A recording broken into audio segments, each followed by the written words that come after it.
Okay, so first of all, I want to say thank you for everyone that has purchased this template. I worked very hard on it, so I think you're going to love it. And let's get into how to use it. So I try to make it as straightforward as possible.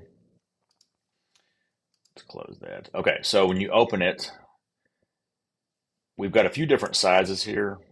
Let's go over that first. So I've got a 2 by 3, 4 by 5, and 5 by 7, and those are just dimensions. So we have the 2 by 3 opened. If you go to image size, then if you go to inches, you can see it's 16 by 24. So that's the same dimensions as a 2 by 3. You know, it's not actually 2 by 3. So if you want to make it 2 by 3, you could, or 4 by 6. Just change the number, make sure resample is checked. 4 by 6 is a little bit small for something like this with this much design. I don't think many people are going to want to do that. You could do 8 by 12. So any variation of that aspect ratio will work. So let's hit cancel. Okay, so if you look, we're going to do we've got these different sizes here, but we're going to do the 2 by 3 for the example. So if you go to the right over here in your layers palette, and if it's not visible, go to window layers, make sure that's checked. So the top one, so I've got some noise on top, and if I zoom in here to 300%, if I turn it off, you can see, especially in the dark areas, the noise show up. That's a personal preference. I like noise, especially in sports pictures. I think it makes it look more gritty. So you can turn that off or delete it if you don't want it. That's just me. I like to have that in there. I've got that on the very top, on top of everything, so it's over the text and everything else. The next group inside that group is Studio Logo. So I've got my logo down here on the bottom left. If you press Command colon, then you can see the guides here. So I've got an 1.5 inch guide all the way around, and then a 50% guide vertical and horizontal. I've got this in a group because the logo in a group because I've got a color overlay. So if you double click it, then you can change the color. If the team color is blue, then you can make it blue. If it's yellow, you can make it yellow, whatever you want, and then just hit OK. So I'm going to hit cancel back out, and that little arrow makes the effect visible or not visible. So let's close that group. Next, let's go to name. So if you press T for the type tool, and then you can highlight. So I've got this on one layer, the name. The font is a Cumin variable concept. So there's a lot of different variations of it here. And the first name I've got in extra condensed light italic, and then the second, the last name, which is in the same text layer, is extra condensed ultra black italic. So I've got two different ones. So when you want to change the last name, just highlight that. When you want to change the first name, then highlight that, like that. Okay. Okay, and then below that, we've got the same thing. I've got a different font variation of that same font for this little slash mark here to separate the number. And then, so I've got the number, the space, then that, and then the position, and then the 2024 senior. You can make that text anything you want. You can take the red slashes out if you want. I just think that looks good from a design standpoint.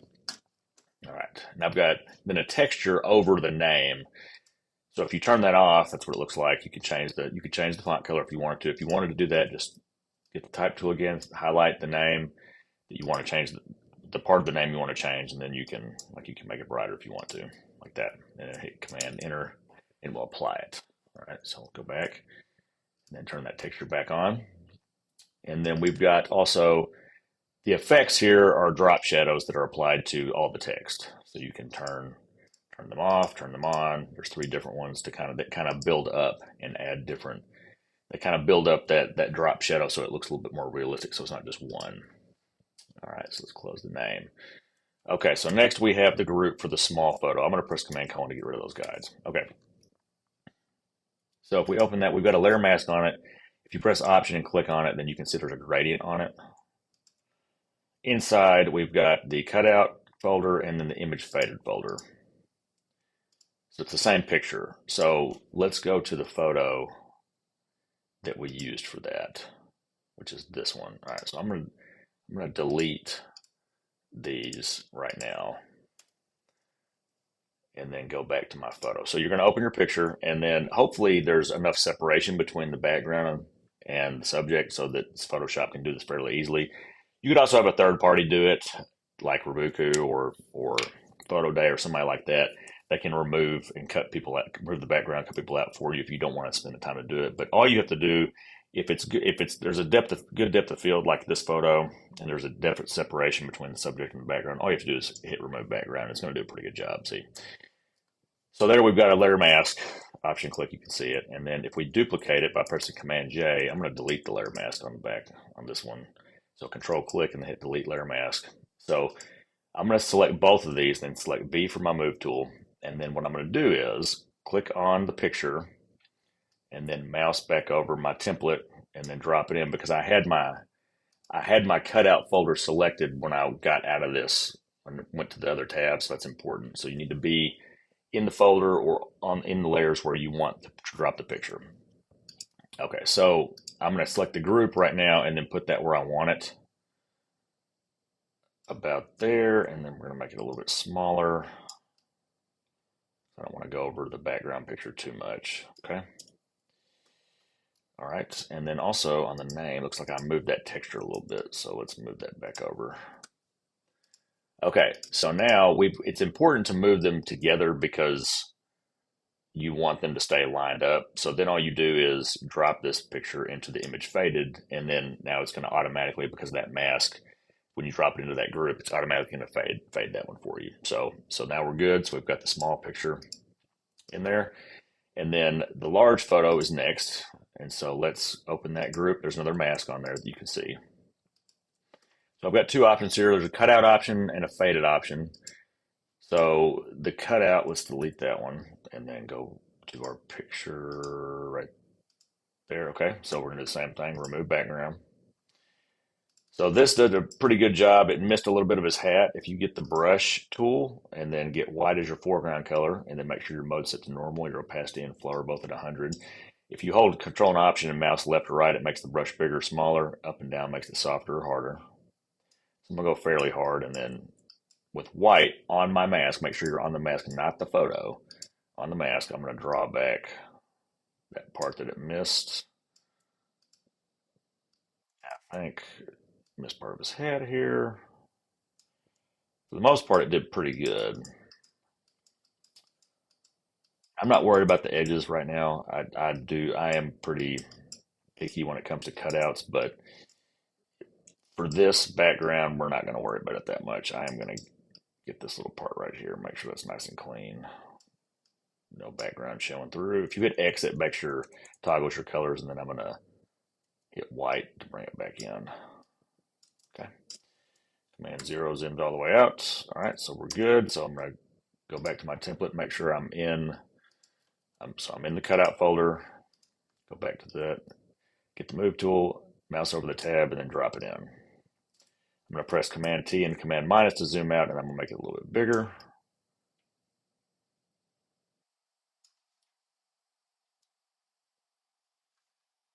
Okay. And let's see how we were originally. Okay, so I was a little bit over it, so that's about right. That's a little bit, I had a little bit bigger. If you want to move it down so it's not over the words as much, that's up to you. So I think the cutout looks best, but we've got several different, you can see if you close this, you've got several different adjustments here to make it look the way that it does, that give it that vintage look. If you don't want to use the cutout and mess with that, then you can put it in the faded option, and let's delete the original one there. Okay, so if you didn't, I'm going to delete this mask. So there's the faded option. I personally like the cutout a lot more. I think it looks much better, but some people don't want to mess with cutouts. So if you don't, that's fine. You can totally, and you could actually make it like, if you click on the layer and then hit a number, hit B for your move tool, then hit a number, you could make it, you could fade it. If I hit 5, it goes to 50% opacity, see up here. And then like 70, it goes to 70. So you can do that if you want to, so it's not quite as prominent.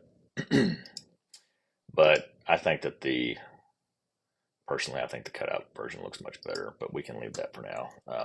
Okay. All right, so let's close this one up. All right, and then the background text here. So we've got the sport, baseball, and then, actually that's kind of distracting. Let's go back to our cutout there.